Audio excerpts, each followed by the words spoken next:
Hi everyone, myself N. Vinay Kumar and here I am to give my presentation on illumination. Okay, under that illumination, we are going to discuss about the lighting lamps. Okay, these lighting lamps are nothing but the artificial sources of light. Okay, here in this lecture, I am going to cover the different kinds of lighting lamps or which is nothing but artificial lights.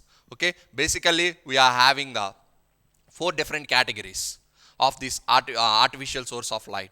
Okay, those four categories are nothing but arcing lamps. The first one is arcing lamps. Electric discharge through air gives intense light.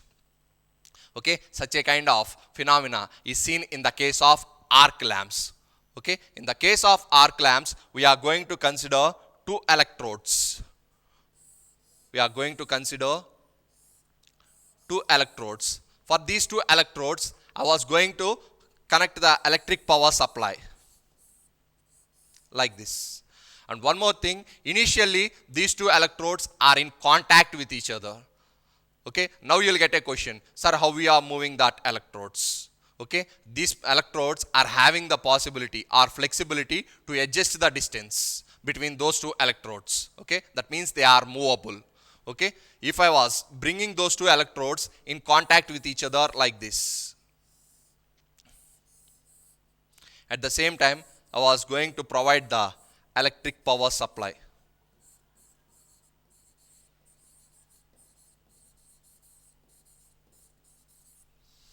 Okay, at the same time, once if I had connected the electric power supply and there is a closed path, the current starts flowing through that electrode. Okay, as the current is flowing through the electrode, okay, the heat energy will be released. The heat energy will be released.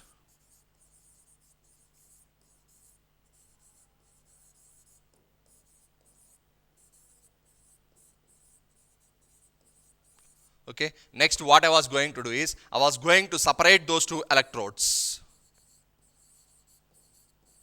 Okay, as I was trying to separate those two electrodes, an arc will be struck behind in between these two electrodes like this. An arc will struck. Okay, and I was going to utilize this arc for my lighting purpose. Okay, this is what happens in the case of arcing lamps. Okay, we'll see the internal operation and its performance in this lecture. Okay, moving on to the next category of source of artificial source of light, that is nothing but the incandescent lamp. Okay, in this incandescent lamp, what we will do is, in this method an electric current is passed through a filament of thin wire. Okay, so what will happen is it will be emitting the light. At the same time, this filament will be placed in an atmosphere of vacuum or inert gas. Okay, you might be getting the question, what is the reason behind placing that filament particularly in the case of inert gas atmosphere or vacuum atmosphere? Is there any specific reason for that? Okay, all those things we'll see in our upcoming slides. Okay, moving on to the next category of artificial light, that is nothing but the gaseous discharge lamp. Okay, in the case of gaseous discharge lamp, what will happen is, under certain conditions, it is possible to pass electric current through a gas or metal vapor which is accompanied by a visible radiation. Okay, at the same time, the final category of artificial light, that is nothing but the fluorescent type lamps. Okay, certain materials when exposed to ultraviolet rays, they transform the absorbed energy into the radiation of longer wavelength which is lying within the visible wavelength. Okay, hope you all know about what is so called visible wavelength. Okay, the visible wavelength should be in the range of, or should be in between 4000 to 7500 Armstrong units. These are nothing but the four categories of artificial light that we are going to see in your illumination. Okay, moving on to the next one, that is physics behind the artificial sources. Okay, what was the physics behind the artificial sources in order to generate the light energy?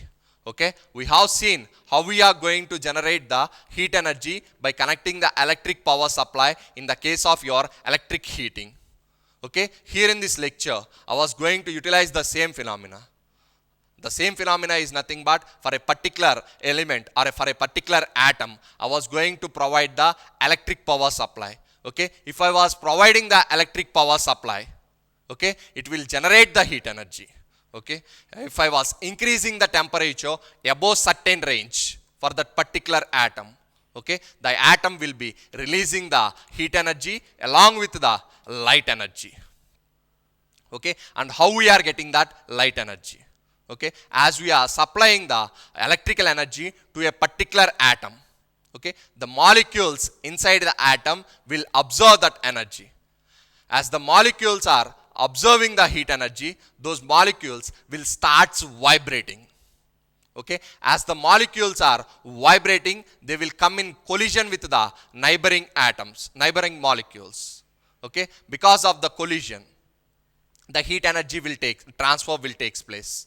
That's what we have seen in the case of electric heating.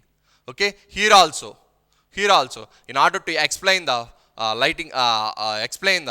the light energy is released, I had considered an atom. Okay, in that atom, it consists of nucleus as well as electrons. Okay, electrons will be rotating round the nucleus. Okay, as it was rotating round the nucleus, I was providing the electrical energy. That electrical energy will be absorbed by the electrons. Okay, and that electrons will start vibrating. Okay, while vibrating, at the same time, collision takes place with the neighboring molecules. Okay, as the collision takes place, the electron will absorb the more amount of energy and will try to jump from the lower valency band to the upper valency band. Okay, and at a particular time, again the electron will loses its energy and will get back to its initial position or get back to its initial valency band. Okay, meanwhile it will be releasing the energy in the form of light, or it will be releasing the photon which is responsible for emitting the light. Okay, that is the physics behind the artificial source of light. Okay, moving on to the next one, that is the classification of lamps. Okay, lamps are broadly classified into three categories. Okay, those are nothing but incandescent lamp, discharge lamps, as well as LED lamps. Okay, in these incandescent lamps are classified into two categories. Those are nothing but filament type as well as halogen. Okay, similarly, your LEDs are classified into two categories. Those are nothing but white LED as well as OLED. Okay, and there is one more classification, that is discharge lamps. Okay, in these discharge lamps, we are having two subcategories. Those are nothing but low intensity discharge as well as high intensity discharge. Okay, and at the same time, here we need to discuss about the low pressure mercury vapor lamps, at the same time low pressure sodium vapor lamps. Similarly, we need to discuss about the high pressure mercury vapor lamps as well as high pressure sodium vapor lamps. Okay, all those things we'll see in our unit 3. Okay, in this lecture, I was going to discuss about the arc lamps as well as incandescent lamps. Okay, arc lamps. Whenever an electric current is allowed to flow through an electrodes in contact with each other, which are drawn apart. Okay, the result is an arc being struck. Okay, like I had said to you previously, I was considering the electrodes which are initially in contact with each other.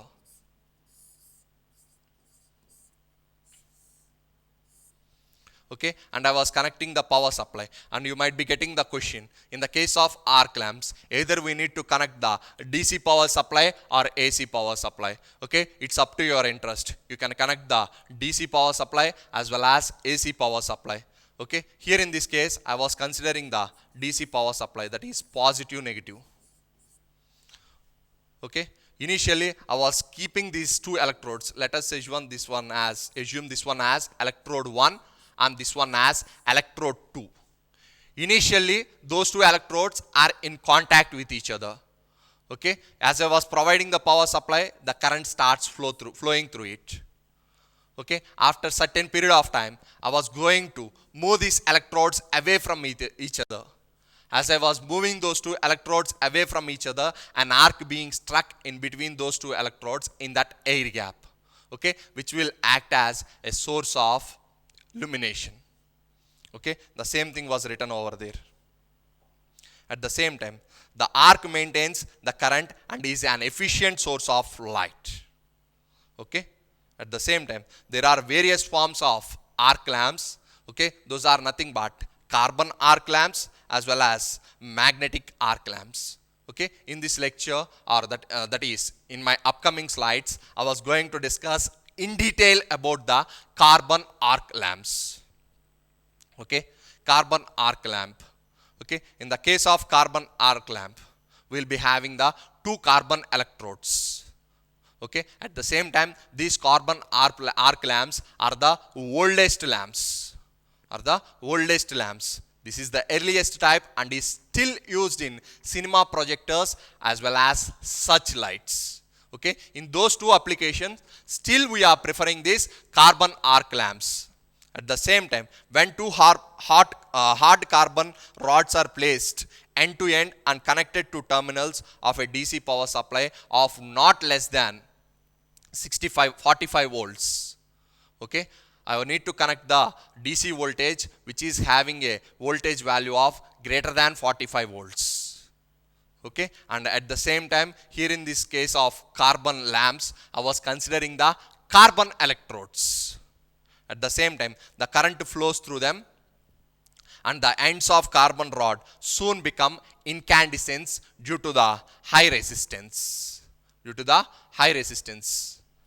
At the same time, if they are slightly pulled away from each other, okay, that is at a distance of, you might be getting the question, sir, up to how much distance we need to pull those two carbon rods or carbon electrodes? We need to separate those two electrodes up to a certain distance of 2 to 3 millimeters. Okay, an arc being struck, an arc will be formed between those two carbon rods. Okay, and the arc is maintained by the transfer of carbon particles from positive to negative, or from one rod to another rod. At the same time, it is found that these particles travel from positive carbon rod to the negative carbon rod. At the same time, this is nothing but the pictorial representation of carbon arc lamp. Okay, in the case of this carbon arc lamp, I was considering two electrodes. Okay, this is my electrode 1 and this is my electrode 2. Okay, at the same time, as I was dragging those two electrodes away from each other, okay, an arc being struck in between these two electrodes. Okay, that is what happening. And one more thing here, what is the reason behind placing the resistor over here? Okay, what was the internal operation? Okay, the internal operation is, here in the case of carbon arc lamps, as we are providing the electric power supply, that is DC power supply. Okay, the arc was generated in between those two electrodes. And one more thing, after certain period of time, what will happen is, the carbon rod which is connected to the positive terminal will becomes hollow shape. That means it will appear like this. At the same time, the carbon rod which is connected to the negative power supply will become pencil shape. The reason is, the carbon particles from the positive terminal will be moving on to the negative terminal. Okay, the carbon which was released from the positive terminal is getting deposited at the negative terminal. Because of that, a hollow space was created at the positive terminal. Okay, at the same time, I need to adjust this. I need to adjust the length between these two rods. The reason is the carbon rods is getting melted. The reason is, as the carbon particles are traveling from the positive terminal to the negative terminal. Okay, The hollow space was created. As the hollow space is creating, the distance between the electrodes will also change. Okay, at the same time we need to place an external devices in order to adjust the distance between those two electrodes. Okay, in the case of small lamps, it may not be required, but in the case of large lamps, an automatic length adjusting phenomena or device has to be placed in order to adjust the length between these two electrodes. Okay, at the same time this carbon arc will not be stable. Okay, in order to make that carbon arc stable, I was placing a stabilizing resistor.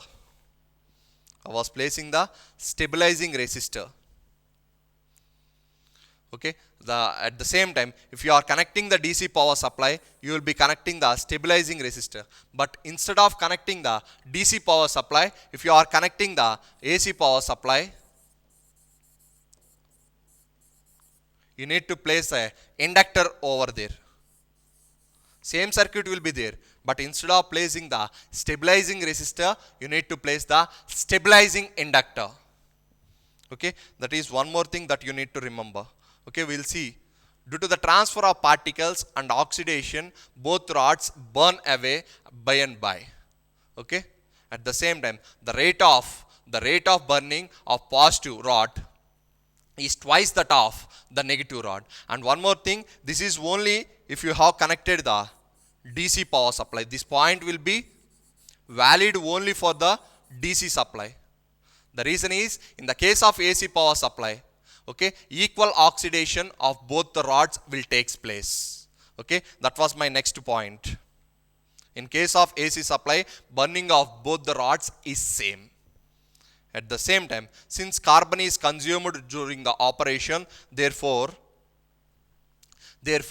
it requires frequent adjustment of distance between the rods. Okay, that is the point which I had mentioned earlier. At the same time, the carbon arc is unstable. The reason is, since as the current passes, or since as the current increases, the amount of vaporized carbon increases. As the amount of vaporized carbon is increasing, the amount of resistance will decrease. If the amount of resistance is decreasing, means the amount of voltage drop will also decrease. If the amount of voltage drop is decreasing, means the amount of arc will also decrease. Okay, in order to make this arc stable, I was placing a stabilizing resistor, which I had shown in your previous slide. Okay, because of that stabilizing resistor, I can expect a constant arc over there. But the thing is, by adding that stabilizing resistor, there will be certain amount of voltage drop in that resistor. Okay, because of that voltage drop, what will happen is, if I was connecting a power supply of 60 to 70 volts from a source, at the arc I will be getting a voltage drop of 40 to 45 volts. 40 to 45 volts. That means there was a large change in the voltage that was supplied by the source at the same time. That is voltage applied across the arc. Okay, because of that, efficiency will decrease. Okay, as series resistor is added for stabilizing the arc, and this leads to a low overall luminous efficiency. At the same time, the voltage drop across the arc is 45 to 60 volts when the supply voltage is 70 to 100 volts. Here he had taken one more example. If he was supplying an voltage of 70 to 100 volts, there he was getting the voltage drop across the resistor as 45 to 60 volts. And one more thing, the rate of arc appearing over there will be purely depending upon the voltage drop across the electrodes. Okay, that was the drawback. And in the case of AC power supply, a series inductor is used in the place of series resistor for stabilizing the arc. Okay, this is about the carbon arc lamps. Okay, and one more thing you need to remember is that carbon arc lamps is the oldest lamps of the available among the available lamps. Okay, moving on to the next category, that is incandescent lamp. Okay, here in this case of incandescent lamps, we are going to discuss about the filament type. Okay, and these incandescent lamps are frequently used at different houses or for different applications. We are going to use these incandescent lamps, and in this incandescent lamp, the tungsten filament is the main part which is going to emit the light, and the light that we are getting from the tungsten filament is in white color. Okay, but if I want to get the different colors of light, okay, I need to change the color of glass. Okay, if I want to get the black color light, or if I want to get the light in black color, I need to place the glass which is acting as a cover with black color. Similarly, if I want to get the light in red color, okay, I need to place the outermost glass cover as red color. The thing is, both the cases, the tungsten is the tungsten is releasing the white light, but because of the glass cover, we are getting the different colors. Okay, in this way, we can get the desired colors by using these incandescent lamps. Okay, we will see the operation, at the same time the construction of incandescent lamps in detail in my upcoming slides.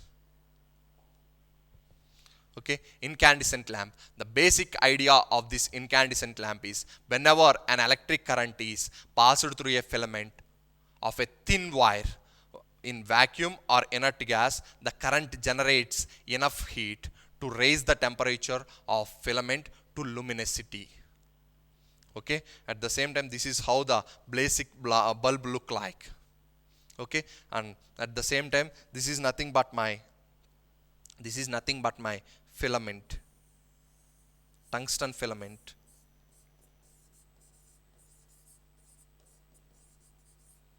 We'll see in detail about the different kinds of parts that are present in incandescent lamp in my next slide. Okay, in this slide, the basic idea is to pass an electric current through a thin material. Okay, and that thin material is nothing but the filament. Okay, and that filament should have certain properties. The properties are nothing but it should have high resistance, at the same time it should withstand for high temperature. Okay, the different kinds of parts that are present in the incandescent lamp are shown here. Okay, here this is nothing but the outline glass. At the same time, here in this region, I need to fill the inert gas, or I need to place a vacuum over there. The reason is, I cannot allow the atmospheric air to present over there. If atmospheric air is present over there, along with the atmospheric air, oxygen gas will also present. If oxygen gas is present over there, means it will react with the elements that are present in the bulb.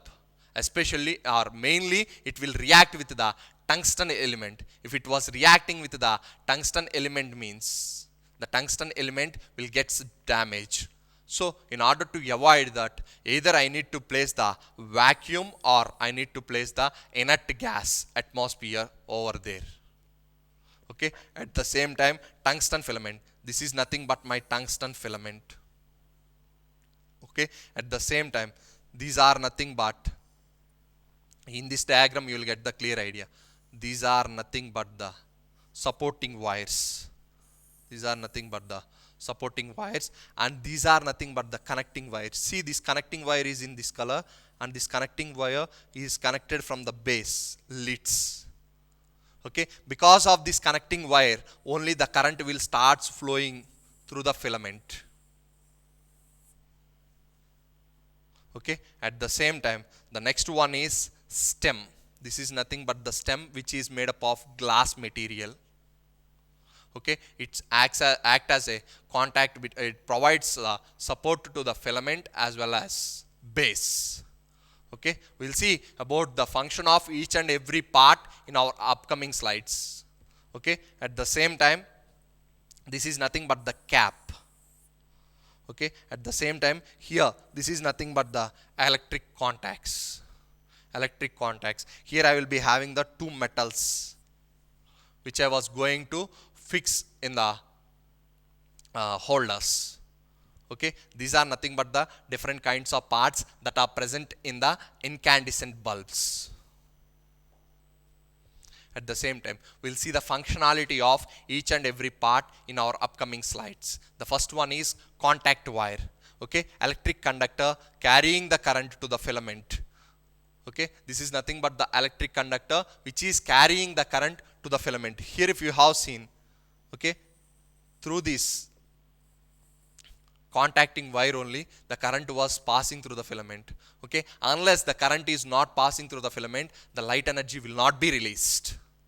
Okay, at the same time, stem, it is made up of glass. Like I had said to you previously, it is made up of or made from glass. At the same time, the contact wires are held in stem.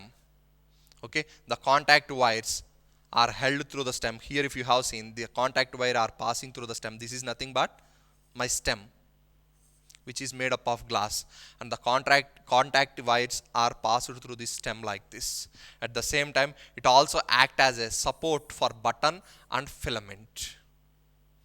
Okay, that is about the contact wire as well as stem. Moving on to the next one, that is base. That is base. The bottom part is nothing but the base. Okay, metal end of light bulb inserted into a socket to connect to the electric circuit. Okay, at the same time, here base of the bulb will have two metal contacts. At the same time, metal contact in turn are connected to the contact wires attached to the filament. Okay, it will transfer the electricity from main electric source to the inside of the bulb. Okay, that is about the base. At the same time, supporting wires. Okay, it is supported by the fine metal wire, slightly springy, which will hold the filament. Okay, these are nothing but my supporting wires. The functionality of that supporting wires is to support the filament or is to hold the filament. At the same time, button, end of the stem, the filament supports are attached to it. Okay, this is nothing but the functionality of different parts. And moving on to the next part, that is bulb. Okay, the outer glass cover is called as bulb. Okay, at the same time, the glass ensures maximum efficiency and provides strong supports for the other parts of the bulb. Okay, at the same time, filament. Okay, this is the important part in incandescent lamp. Okay, because of that filament only we are getting the illumination. Okay, that filament is nothing but very thin metal wire, usually made up of tungsten, emitting light rays when electric current is passed through it. Okay, and one more thing, here we can prepare the filament by using the different materials, but the thing is, tungsten is having superior qualities when compared with the other elements. So because of that reason, in most of the incandescent lamps that we are getting today, we will be having the tungsten metal acting as a filament. Okay, that is about the different parts and the ideal characteristics for the filament material of incandescent lamp. Okay, the ideal characteristics are nothing but it should have the high melting point and operating temperature. Okay, at the same time, high specific resistance and low temperature coefficient. High specific resistance is nothing but the material should offer the more amount of resistance for even if you have chosen the small length of the wire.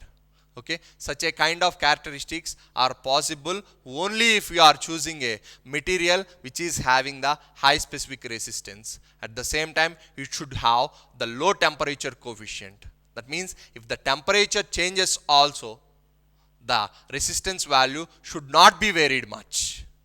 Okay, at the same time, moving on to the next one,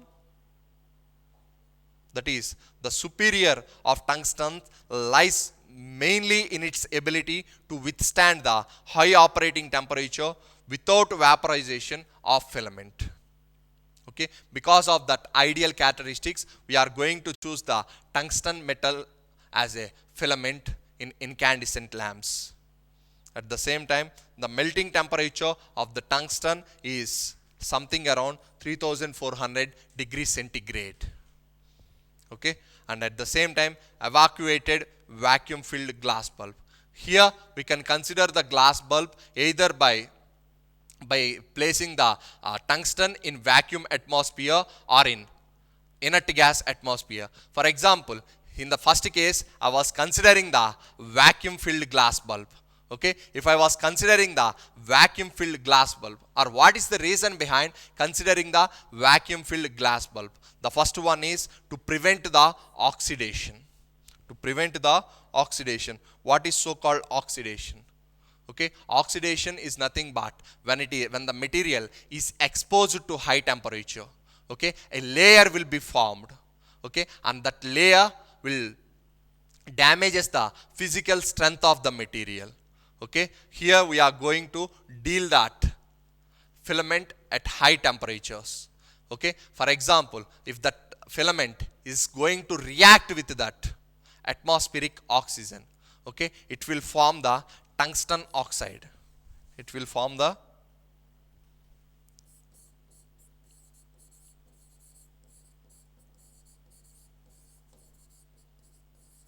tungsten oxide. Okay, if it was forming the tungsten oxide, okay, the thickness of the tungsten filament will decrease. As the thickness is decreasing, finally the tungsten filament will get breaked. So that means we need to prevent that oxidation. Okay, if you want to prevent that oxidation, you should not allow the atmospheric air to present inside the bulb. Okay, so to avoid that, you need to create the vacuum region inside the bulb. Okay, at the same time, to minimize the loss, heat loss by convection. Okay, at the same time, by using this vacuum filled glass bulbs, we are having certain drawbacks like evaporation. Okay, if the evaporation takes place, a black layer will be formed inside the glass bulb. Okay, if a black layer is forming inside the glass bulb means, okay, the amount of light coming out of the glass bulb will decrease. Okay, so in order to avoid that evaporation effect, we are going to prefer the inert gas atmosphere inside the bulbs. Okay, in that inert gas atmosphere, we are going to fill the combination of argon gas as well as nitrogen gas. Okay, the argon gas and the nitrogen gas percentages will be like this. The nitrogen gas percentage will be 85%. At the same time, the argon gas percentage will be 15%. By using this combination, I was going to create the inert atmosphere inside the glass bulb, so that I can overcome the drawback, that is evaporation. Okay, it was later on found that this difficulty could be solved on great extent by inserting a chemically inert gas like nitrogen and argon. Okay, at the same time, the presence of these gases within the glass bulb decrease the evaporation of filament and so lengthened its life. Okay, at the same time, the filament could now be run relatively at high temperature, and hence high luminous efficiency could be realized. At the same time, in practice, it was found that a mixture of 85% argon and 15% of nitrogen gave the best result. Okay, at the same time, filament dimensions versus current flowing through it. Okay, there is found to be a definite relation between the diameter of a given filament and the current. Okay, consider a filament operating at a fixed temperature and efficiency. All the power given in a particular time period is emitted in the form of radiation if the vacuum is good. At the same time, in other words, power absorbed from the source is equals to power radiated. Okay, at the same time, power absorbed from the source, okay, power absorbed from the source is equals to I square R. Okay, at the same time, we might be well aware about the expression that is R is equals to rho L by A. Okay, and I was going to substitute this expression in my expression, that is I square into rho L by A. Okay, finally I will get the expression as I square rho L by A. Okay, at the same time, if I want to substitute the area, we people will be knowing that area is equals to pi r square.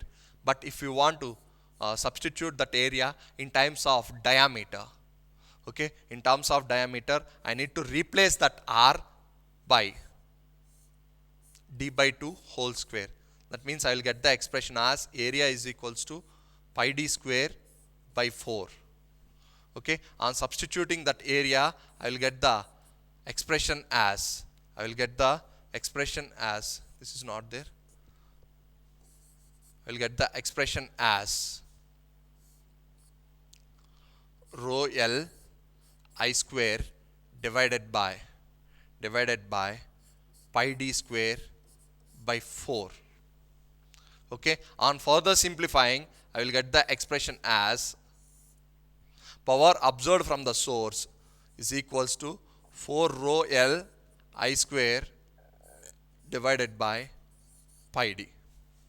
Okay, pi d square, here square is there, is the final expression, that is nothing but the power absorbed from the source, where I is nothing but the filament current in amperes. At the same time, A is nothing but the filament cross section, and R is nothing but the resistivity of filament materials at the working temperature, and D is nothing but filament diameter, and L is nothing but filament length.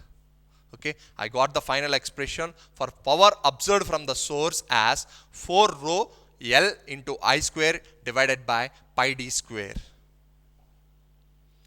Okay, at the same time, power radiated. Okay, power absorbed must be equals to power radiated. Power radiated is equals to surface area into emissivity.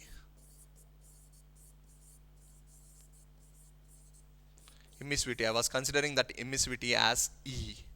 Okay, the same thing was present over there, surface area into emissivity. At the same time, that surface area is nothing but L into pi d into E. Okay, on further, next, in my previous slide, I got the expression as power radiated is equals to power absorbed from the source. Okay, power absorbed from the source, I got the expression as I square 4RL divided by D square, and here I got the expression as is proportional to pi dl sigma emissivity. Okay, from these two things, I can simplify the expression as I square is proportional to D cube. This is the relation between the diameter of bulb to the current flowing through the bulb. I square is proportional to D cube. On further simplifying that expression, I will get it as I is proportional to D power 1.5 or D is proportional to I power 2 by 3. Okay, on simplifying, or if you want to get the relation between the bulbs which are carrying two different currents with two different diameters, we can simplify that relation as I1 divided by I2 whole square is equals to D1 divided by D2 whole cube. This is the expression that you will get. Okay, so the diameter of filament is directly proportional to I power 2 by 3. Okay, that was the conclusion you can get. Okay, at the same time, main disadvantages of this incandescent lamp. The main disadvantage is aging effect. Okay, decrease in light output with time is called as aging effect. Okay, at the same time, the cause for aging effect is evaporation of filament. Okay, because of that evaporation, a black layer will be formed on the bulb. Okay, because of that black layer, the light illuminated will get decreased. Okay, at the same time, the aged filament draws less current at the same time and operates at low temperature, that decreases the light output and also the efficiency. At the same time, the total depreciation of light output is roughly 50% of the life range. Okay, these are nothing but the main drawbacks in the case of incandescent lamps. At the same time, characteristics of incandescent lamp. The observations are: an increase in 5% operating voltage will increase the luminance output by 20%, but the lifespan will decrease by 50%.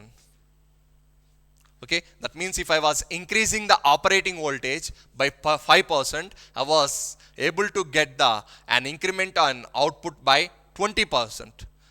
But the thing is, but the drawback is the lifespan is decreasing by 20%. Okay, this was the first observation. In my second observation, I was decreasing the operating voltage, and reduction in 5% operating voltage. 5% reduction in operating voltage reduces the output by 20%. Okay, but doubles the lifespan, but increases the lifespan by 50%. Okay, these two are the observations. At the same time, the normal lifespan of an incandescent lamp is 1000 hours. Okay, at the same time, based upon the experimental results, okay, I just want to show you some conclusions. The first one is lumens output is proportional to V power 3.55. At the same time, power consumption is proportional to V power 1.55. At the same time, luminous efficiency is proportional to voltage square.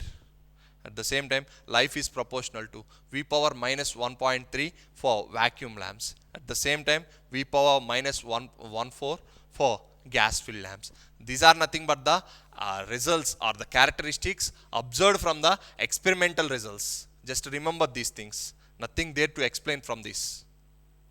Okay. At the same time, advantages of incandescent lamp. The first advantage is the power factor is unity. Okay. At the same time, direct operation on standard distribution voltage. Okay. Directly we can operate, okay, by giving the power supply. At the same time, availability in various shapes and various shades. Okay. At the same time, free of toxic components. There was no toxic components present in it. At the same time, instant switching. If I want to turn on the bulb instantly, I can turn on it. At the same time, low initial cost. The cost of these incandescent lamps is very low. At the same time, easy to use and does not need any auxiliary equipment. Okay, and these are nothing but the practical lamps that we are using nowadays, incandescent lamps. Okay, try to see about this. Okay, disadvantages: short lamp life, that is 1000 hours, low luminous efficiency, and heat generation is high. At the same time, lamp life and other characteristics are strongly depend upon the supply voltage. Previously, we have seen this one in observation. By decreasing the supply voltage by 5%, the lifespan of the lamp is increasing. At the same time, by increasing the supply voltage, okay, the output was increasing, but the lifespan was decreasing. At the same time, high operation cost. Okay, thank you.